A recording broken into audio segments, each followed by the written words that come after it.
Bismillahirrahmanirrahim. Assalamualaikum warahmatullahi wabarakatuh. Perkenalkan, nama saya Muhammad Royhansyah dari kelas Sosiologi C. Untuk tugas UTS Bahasa Indonesia, saya akan menjelaskan tentang pengertian dari diksi, kalimat efektif, dan paragraf. Yang pertama yang akan kita bahas yaitu diksi. Diksi adalah kemampuan pemilihan kata-kata untuk menyampaikan ide menggunakan frasa yang tepat dan gaya bahasa yang paling baik digunakan dalam situasi tertentu. Tujuan diksi itu sendiri untuk menghindari perbedaan penafsiran antara yang menulis atau mendengarkan dan juga ketepatan kata. Bertujuan agar tidak merusak suasana. Fungsi diksi: 1. Membuat komunikasi lebih efektif. Dan yang kedua, mempresentasikan ungkapan dalam gagasan secara lisan atau tertulis. Yang ketiga, membentuk ungkapan atau gagasan yang tepat sehingga menarik bagi pendengar atau pembaca.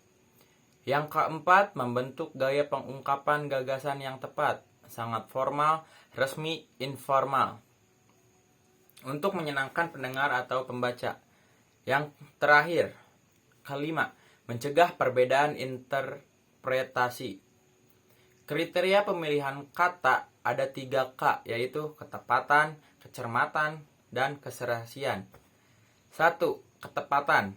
Ketepatan dalam pemilihan kata berkaitan dengan kemampuan memilih kata-kata yang dapat mengungkapkan gagasan secara tepat, dan gagasan tersebut dapat diterima secara tepat oleh pembaca atau pendengar. Ketepatan pemilihan kata tersebut dapat dicapai jika pemakai bahasa mampu memahami perbedaan penggunaan kata yang bermakna, denotasi dan konotasi, sinonim, eufemisme, generik dan spesifik, konkret dan abstrak. Yang kedua, kecermatan. Kecermatan dalam memilih kata berhubungan dengan kemampuan untuk memilih kata yang benar-benar diperlukan untuk mengungkapkan ide tertentu. Untuk memilih kata dengan cermat, penggunaan bahasa dituntut untuk dapat memahami ekonomi bahasa dan menghindari penggunaan kata-kata yang dapat menyebabkan pemborosan. Yang ketiga, keserasian. Dalam pemilihan kata terkait dengan kemampuan menggunakan kata-kata yang sesuai dengan konteks penggunaannya. Konteks penggunaan yang dimaksud dalam hal ini berkaitan erat dengan faktor linguistik dan faktor non-linguistik. Nah, mungkin itu dari diksi. Dan yang kedua, kalimat efektif. Kalimat efektif merupakan kalimat yang disusun menggunakan kaidah-kaidah yang tertentu, sehingga dalam menyusun kalimatnya mudah dipahami dan tersampaikan setiap maknanya kepada pendengar atau pembaca. Kalimat efektif adalah kalimat yang terdiri atas kata-kata yang memiliki unsur SPOK atau kalimat yang mempunyai ide atau gagasan pembicara antara penulis. Syarat kalimat efektif: 1. Penulisan sesuai dengan EYD. Kata-kata yang digunakan dalam suatu kalimat efektif harus sesuai dengan EYD. Penggunaan tanda baca pun harus tepat, sehingga makna dari kalimat tersebut harus tepat, sehingga makna bisa tersampaikan dengan jelas. Dan yang kedua, kesatuan dan kesepadanan. Pada umumnya, dalam sebuah kalimat terdapat suatu gagasan yang ingin disampaikan. Suatu kalimat dapat dikatakan memiliki kesatuan dan kesepadanan apabila antara subjek, predikat, objek dengan keterangan sudah memiliki keselarasan. Yang ketiga, kesejajaran. Kalimat efektif harus memiliki kesejajaran antara gagasan yang diungkapkan dalam kalimat dengan bahasa yang digunakan. Jika gagasan dalam suatu kalimat dinyatakan dengan kata benda, maka gagasan selanjutnya yang sejajar harus dengan kata benda juga. Dan yang keempat, sistematis. Kalimat bisa dikatakan efektif jika memiliki semua unsur kalimat yang baik dan benar. Kalimat efektif Kalimat efektif terdiri dari subjek, predikat, dan objek sebagai pelengkap, serta keterangan. Suatu kalimat belum bisa dikatakan efektif meskipun telah menggunakan kata-kata baku jika susunannya tidak benar. Yang kelima, memiliki subjek dan predikat yang jelas. Kalimat efektif harus memiliki satu titik fokus, tidak boleh memiliki subjek ganda. Yang keenam, hemat kata. Dalam menyusun suatu karya tulis, cukup menggunakan kata-kata yang diperlukan saja. Kita tidak perlu menambahkan kata yang sebenarnya tidak dibutuhkan dalam kalimat tersebut. Yang ketujuh, tidak ambigu. Kalimat efektif harus memiliki makna yang jelas. Penulisan harus mampu menjelaskan suatu hal dalam kalimat dengan baik dan mudah dipahami. Yang kedelapan, yaitu logis atau masuk akal. Kalimat efektif harus logis dan mudah dipahami. Artinya, antara kalimat awal dengan kalimat selanjutnya harus memiliki hubungan yang saling berkaitan. Ciri-ciri kalimat efektif itu ada 7, yaitu kesepadanan, keparalelan, ketegasan, kehematan, kecermatan, kepaduan, dan kelogisan. Mungkin itu yang bisa saya sampaikan dari kalimat efektif. Selanjutnya kita ke materi yang terakhir, yaitu paragraf. Pengertian paragraf. Paragraf disebut juga alinea. Kata paragraf diserap ke dalam bahasa Indonesia dari kata Inggris, yaitu paragraf. Sedangkan kata alinea dari bahasa Belanda dengan ejaan yang sama. Kata Belanda itu sendiri berasal dari kata Latin alinea yang berarti mulai dari baris yang baru.